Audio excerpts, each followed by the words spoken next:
BJP कार्यालय में Bihar BJP की महत्वपूर्ण बैठक हुई। बिहार के बीजेपी प्रभारी विनोद तावड़े के नेतृत्व में बैठक हुई, जिसमें बिहार के दोनों डिप्टी सीएम और बीजेपी कोटे के मंत्री और प्रदेश पदाधिकारी शामिल हुए। बैठक में सरकार के कामकाज को और बेहतर ढंग से करने को लेकर चर्चा की गई। वहीं अधिकारियों की पोस्टिंग और ट्रांसफर को लेकर मंत्री नीरज बबलू ने बड़ा बयान दिया है। उन्होंने कहा कि बीजेपी के मंत्री ट्रांसफर पोस्टिंग मामले से बेदाग है, उन पर न तो पहले दाग था, न ही कभी आगे लगेगा। जी का कुछ निर्देश होगा, बातें करना होगा तो मुख्यमंत्री जी से मिलने गए थे, लेकिन यहाँ पर स्पष्ट तौर पर निर्देश है कि अपने अपने डिपार्टमेंट में बेहतर काम होना चाहिए, बेहतर परफॉर्मेंस होना चाहिए, जनता से जुड़ा मुद्दा को देखते रहना चाहिए, वर्करों का ध्यान रखना। बिल्कुल स्पष्ट निर्देश है कि किसी भी तरह का आरोप वाला कोई काम नहीं होना चाहिए, कोई आरोप नहीं लगना चाहिए। ये सब पहले भी नहीं लगता था, कहीं कुछ किसी को लगा होगा, लेकिन इस सब तरह का कोई बात नहीं है, कोई इस तरह का निर्देश नहीं है। देखिए, ये विषय सभी मंत्रियों के काम की 1 महीने के अंदर जो अपने योजनाएं बनाई हैं सभी मंत्रियों ने, उस पर चर्चा हुई और किस प्रकार से सरकार के साथ संगठन का भी तालमेल रहे और साथ में आने वाले दिनों में हम बिहार के विकास में किस प्रकार से अगले 1 साल में और बेहतर परिणाम दे सकते हैं, उसकी समीक्षा। जितनी कल्याणकारी योजना है सरकार की तरफ से चलाई जा रही है, उसको अमली जमा बनाने के लिए 1 महीने में टारगेट दिया गया है और हम लोग फिर 1 महीने के बाद बैठेंगे और सारा टारगेट पूरा करके ही बैठेंगे और कोई दूसरी योजना नहीं थी। बीजेपी ऑफिस में बीजेपी कोटे के मंत्रियों की बैठक हुई। बैठक के बाद डिप्टी सीएम सम्राट चौधरी ने कहा कि सरकार के स्तर पर मंत्रियों के कामकाज की समीक्षा और विकास के तय लक्ष्य पर चर्चा की गई। उन्होंने कहा कि मीटिंग के बीच में सीएम नीतीश कुमार का बुलावा आया था, जिसके बाद वे बातचीत के लिए सीएम हाउस गए थे। बैठक के बाद डिप्टी सीएम विजय सिन्हा ने कहा कि बीजेपी हमेशा चुनाव के लिए तैयार रहने वाली पार्टी है और अभी से ही 2025 की तैयारी में जुट गई है। भारतीय जनता पार्टी इतने अपार बहुमत से बिहार में चुनाव जीती है और देश में सरकार बनाई। अब जनता का काम करना है, जनता के बीच में रोजगार हम लोगों ने बताया कि लगभग 12 लाख लोगों को सरकारी नौकरी देनी है, 11 लाख लोगों को सीधा रोजगार देने का काम करना है। क्या मिलने के लिए भी आप लोग रोक लगा दीजिए? वो हमारे मुख्यमंत्री हमारे नेता हैं, हम लोगों के बीच में सरकार में वार्ता होते रहती है। भारतीय जनता पार्टी हमेशा तैयारी में रहती है, चुनाव की तैयारी नहीं करते हैं, संगठन की तैयारी करते हैं और संगठन की तैयारी में भाजपा हमेशा सजग रहती है।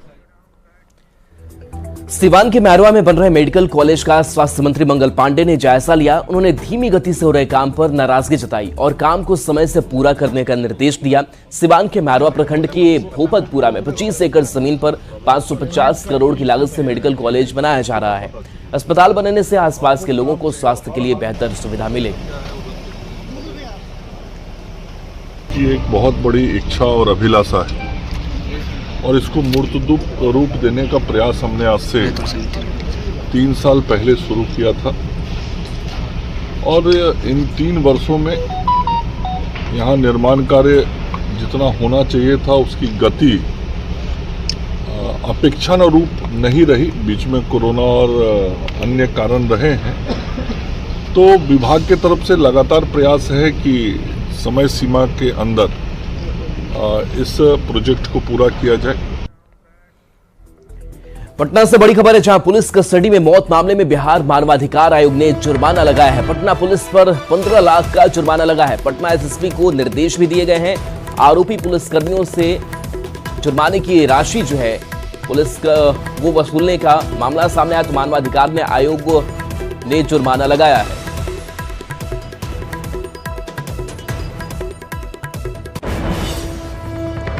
खूंटी पुलिस ने तपकरा से नक्सली संगठन पीएलएफआई के 2 हार्डकोर सदस्यों को दबोच लिया। दोनों के पास से अवैध हथियार, कारतूस और नक्सली पर्चा मिला है। किसी बड़ी वारदात को अंजाम देने के लिए दोनों पीएलएफआई नक्सली बाइक से जा रहे थे, तभी वाहन चेकिंग के दौरान दोनों को गिरफ्तार कर लिया गया। तो खूंटी से बड़ी खबर, जहां बाइक से जा रहे पीएलएफआई नक्सली जिनको गिरफ्तार किया गया है, पीएलएफआई के 2 हार्डकोर नक्सली गिरफ्तार किए गए हैं। बताया जा रहा है कि वाहन चेकिंग के दौरान इन दोनों की गिरफ्तारी हुई। इनके पास से अवैध हथियार, कारतूस और पर्चा भी जब्त किया गया है।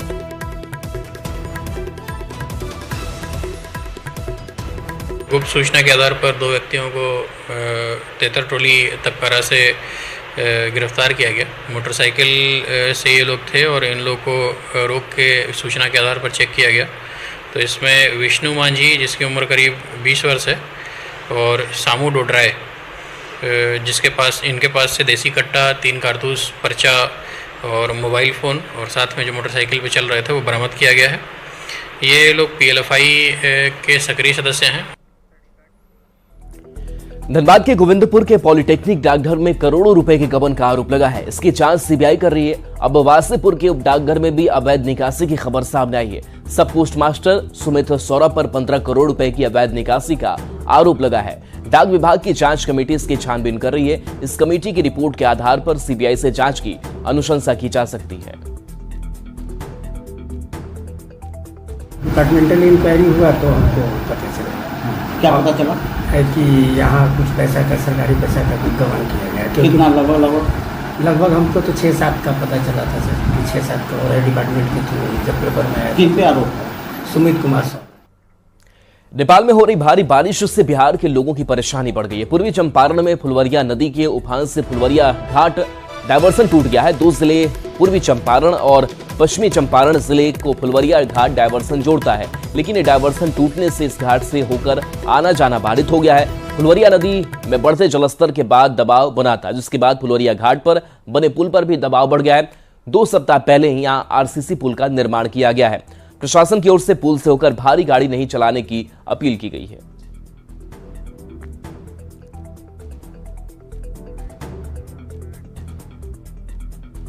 पूरे बिहार में मानसून प्रवेश कर रहा है, लेकिन सबसे ज्यादा बारिश का इंतजार कहीं है तो वो दरभंगा को है। मौसम बदलने से लोगों को राहत तो मिली है, लेकिन शहर के लोग जल संकट से अभी भी जूझ रहे हैं। पानी की कमी को दूर करने के लिए दरभंगा नगर निगम ने मोर्चा संभाला है। अब टैंकर के जरिए पानी की कमी को पूरा किया जा रहा है। दरभंगा नगर निगम के नगर आयुक्त ने भी जल संकट को दूर करने के साथ ही घर घर नल जल योजना को 2025 तक पूरा कर लेने की बात कही है। दरभंगा नगर निगम में 48 वार्ड है। 48 वार्ड में PHD एवं बुडको के द्वारा जो है पाइप वाटर सप्लाई का काम किया जा रहा है। उनके द्वारा जो है जहाँ भी कनेक्शन है वहाँ कनेक्शन के माध्यम से उपलब्ध कराया जा रहा है। साथ ही साथ बुडको के द्वारा 35 वार्ड ऐसे हैं जहाँ पे जो भी घर छूटे हुए हैं वहाँ पे वाटर सप्लाई हो, उसके लिए भी कार्य किया जा रहा है। बिहार में मानसून की बारिश हो रही है, लेकिन मुंगेर के लोगों को गर्मी से भी राहत मिलती नहीं दिख रही है। आसमान में बादल छा रहे हैं, लेकिन बिना बरसे ही वो निकल जा रहे हैं। चिलचिलाती धूप और भीषण गर्मी से लोग परेशान दिख रहे हैं। गर्मी की वजह से बाजार में सन्नाटा पस रहा है। अधिक जरूरत होने पर ही लोग घरों से बाहर निकल रहे हैं। ऐसे में दुकानदारों ग्राहकों के इंतजार में बैठे हुए हैं, जिससे दुकानदारों की भी परेशानी बढ़ती जा रही है। अभी है बहुत गर्मी है, राहत नहीं है, कस्टमर नहीं है। दिन में काफी गर्मी, बारिश भी नहीं हो रही है। कैसा लग रहा है? बहुत ज्यादा गर्मी है। इस बार गर्मी का जो है बहुत बुरा हाल है और दुकानदार पे हम लोग को काफी प्रभाव पड़ गया है। मतलब कि जो जस्ट आधा से ज्यादा प्रभाव पड़ चुका है। और इस तरह से इससे पहले जो था गर्मी इस तरह नहीं था। इस बार बहुत ही ज्यादा ही बुरा नहीं, बहुत ज्यादा ही बुरा है। ग्राहक है नहीं बाजार में, बाजार गर्मी इसलिए कि बाजार में पब्लिक निकलता ही नहीं है। गर्मी से बेहाल है। शाम में मार्केट में भीड़ लगता है, बिक्री बट्टा का पता नहीं है। बाजार का हालत बहुत खराब है। सुबह से उसी बैठी है, दुकान खुली बंद की। बिहार में बार बार पुल क्यों कर रहे हैं, ये सवाल फिर एक बार बड़ा हो गया है, क्योंकि बिहार में एक और पुल जल समाधि लेने की कगार पर है। इस बार किशनगंज में। आप जानकर हैरान रह जाएंगे कि बीते 1 सप्ताह में बिहार में ये चौथा पुल है जो उम्मीदों का बोझ नहीं ढो पाया। ये रिपोर्ट देखिए। बिहार में जनता करे पुकार, पुल बचाओ सरकार। तुकबंदी पर न जाइए, जरा इन तस्वीरों को देखिए। नीचे कनकई नदी और ऊपर पुल, लेकिन धंसा हुआ, मतलब कभी भी हादसा हो सकता है।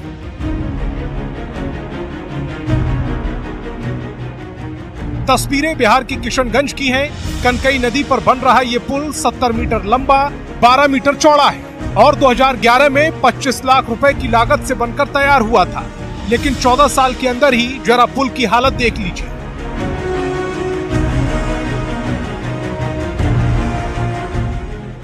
हैरानी की बात यह है कि बीते सप्ताह भर में